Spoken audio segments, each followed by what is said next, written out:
जब बाबा साहेब अंबेडकर अमेरिका से इंडिया आए थे, तब गांधी जी क्या बोले थे? इस पर आज हम आपको एक ऐसी ऐतिहासिक कहानी सुनाने जा रहे हैं, जो भारत के सामाजिक और राजनीतिक इतिहास को गहराई से समझाती है। हल्का ठहराव। साल 1923। अमेरिका की कोलंबिया यूनिवर्सिटी से पढ़ाई पूरी कर ज्ञान, आत्मसम्मान और समानता के विचारों से भरे डॉक्टर भीमराव अंबेडकर भारत लौटते हैं। गंभीर आवाज। यह वही भारत था जहां आजादी की लड़ाई चल रही थी, लेकिन समाज जातियों में बंटा हुआ था, जहां छुआछूत, भेदभाव और अपमान लाखों लोगों की रोजमर्रा की सच्चाई थी। थोड़ा ठहराव। जब बाबा साहेब भारत लौटे, तो उनकी विद्वता और सोच की चर्चा तेजी से फैलने लगी। उसी दौर में देश के सबसे बड़े नेता महात्मा गांधी उनके बारे में बोले। आवाज में स्पष्टता। गांधी जी ने कहा, अंबेडकर बहुत पढ़े लिखे और तेज दिमाग के व्यक्ति हैं, लेकिन वे समाज को तोड़ने की नहीं, उसे जोड़ने की दिशा में काम करें। हल्का विराम।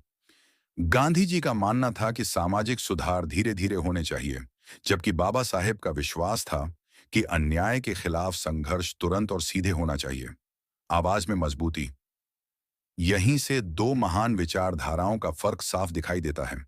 गांधी जी सुधार, संयम और नैतिक अपील के पक्षधर थे, और बाबा साहेब अंबेडकर कानून, अधिकार और बराबरी की ठोस गारंटी चाहते थे। छोड़ देकर बाबा साहेब कहते थे, जिस समाज में इंसान को इंसान न समझा जाए, वहां चुप रहना भी अपराध है। ठहराव। यही कारण था कि बाद में संविधान सभा में बाबा साहेब ने ऐसा संविधान दिया जो सिर्फ आजादी का नहीं, सम्मान और अधिकार का दस्तावेज बना। भावनात्मक आवाज।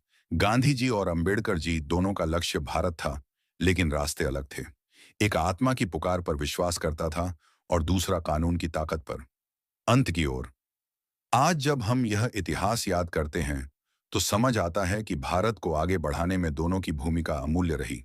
आवाज धीमी और गंभीर। यह कहानी सिर्फ अतीत नहीं, यह हमें सिखाती है कि बराबरी, न्याय और सम्मान किसी भी समाज की नींव होते हैं। अंतिम पंक्ति और प्रेरणादायक। जय भीम।